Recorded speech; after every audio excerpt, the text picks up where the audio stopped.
Channel నుంచి వచ్చే latest updates పొందడానికి ఛానల్ ను సబ్స్క్రైబ్ చేయండి మరియు బెల్ సింబల్ ను క్లిక్ చేయండి. హాయ్ ఫ్రెండ్స్, ఎలా ఉన్నారు? మనలో చాలా మందికి బిర్యానీ అంటే ఎంత ఇష్టమో కొత్తగా చెప్పాల్సిన పనిలేదు. ఇంకా మంచి స్పైసీ కర్రీస్, అది వెజ్ అయినా నాన్ వెజ్ అయినా మనం చాలా ఇష్టంగా తింటాం. దానికి కారణం మనం వాడే కుకింగ్ పేస్ట్.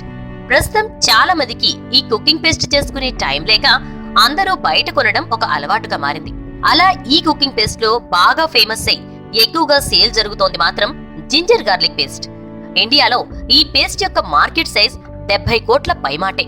అంతేకాదు, వచ్చే సంవత్సరంలో ఈ మార్కెట్ సైజ్ 30% పెరుగుతుంది అని విశ్లేషకులు చెప్తున్నారు.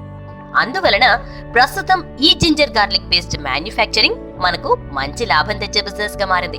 ముందుగా మనం ఈ బిజినెస్ యొక్క ఇన్వెస్ట్మెంట్ గురించి తెలుసుకుందాం. మనం ఈ బిజినెస్ ని చాలా తక్కువ ఖర్చుతో కేవలం 2-3 లక్షలతో మొదలు పెట్టొచ్చు. ఇంకా మనకు ఇంటి వద్ద కొద్దిగా ప్లేస్ ఉన్నా చాలు, ఎందుకంటే ఈ బిజినెస్ ఇంటి వద్ద చేయడానికి వీలుగా ఉంటుంది. ఇంకా మనకు లేబర్ వచ్చేసి మన పనిని బట్టి ఒకరు లేదా ఇద్దరు చాలు. రా మెటీరియల్స్, మన బిజినెస్ కి కావలసిన రా మెటీరియల్స్ వచ్చేసి ginger, garlic, preservatives, packing materials చాలు.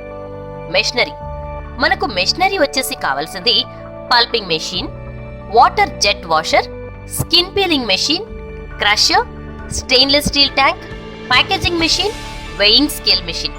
ఇలా మనకు మెషినరీ అవసరం ఉంటుంది. ఇంకా మనం కావాలంటే సెమీ లేదా మాన్యువల్ మెషినరీ కూడా తీసుకోవచ్చు. ఇప్పుడు మనం మేకింగ్ ప్రాసెస్ చూద్దాం. మనం ఈ జింజర్ గార్లిక్ పేస్ట్ మేకింగ్ చేయడం చాలా సులువు, అంటే తయారీ చాలా సులువు అన్నమాట. ముందుగా వచ్చిన జింజర్ మరియు గార్లిక్ ని క్లీన్ గా వాష్ చేయాలి. తర్వాత నీట్ గా వాటి మీద ఉన్న స్కిన్ ని తీసివేయాలి. అలా వాటిని క్రషర్ మెషిన్ సాయంతో బాగా క్రష్ చేయాలి. ఆ తర్వాత ఆ క్రష్ ని పల్పర్ మెషిన్ సహాయంతో బాగా పేస్ట్ లాగా తయారు చేయాలి. అలా వచ్చిన పేస్ట్ ని ఒక ట్యాంక్ లో ఉంచి కావలసిన ప్రిజర్వేటివ్స్ ని కలపాలి. చివరిగా ఆ పేస్ట్ ని ప్యాక్ చేయాలి. అంతే, జింజర్ గార్లిక్ పేస్ట్ రెడీ అయిపోతుంది. అండ్ ఇప్పుడు మనం మార్కెటింగ్ గురించి తెలుసుకుందాం. అన్ని బిజినెస్ లానే ఈ బిజినెస్ కి కూడా మార్కెటింగ్ చాలా అవసరం.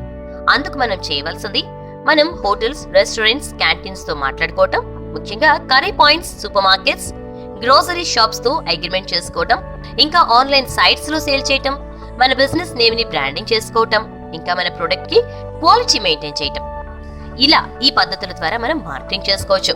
Friends, government permission. ఈ బిజినెస్ కి గవర్నమెంట్ పర్మిషన్ అవసరం.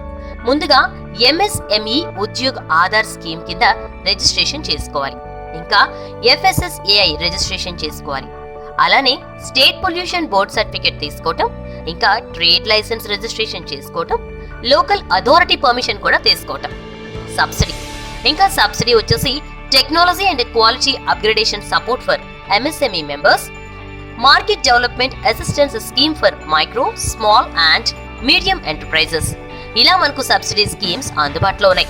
మీకు ఈ పరిశ్రమకు సంబంధించి రా మెటీరియల్స్ మరియు మెషినరీ వివరాల లింక్ ను కింద డిస్క్రిప్షన్ లో పొందుపరిచాం, గమనించగలరు. అలాగే మీకు regular business updates, business reports, online offers కోసం డిస్క్రిప్షన్ లో పొందుపరిచిన టెలిగ్రామ్ లింక్ పై క్లిక్ చేసి వెంటనే జాయిన్ అవ్వండి.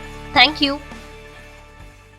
ఈ వీడియో కనుక మీకు నచ్చినట్లయితే లైక్ బటన్ ప్రెస్ చేయండి మరియు మీ ఫ్రెండ్స్ అందరికీ షేర్ చేయండి. మా ఛానల్ నుంచి వచ్చే లేటెస్ట్ అప్డేట్స్ పొందడానికి ఛానల్ ను సబ్స్క్రైబ్ చేయండి మరియు బెల్ సింబల్ ను క్లిక్ చేయండి.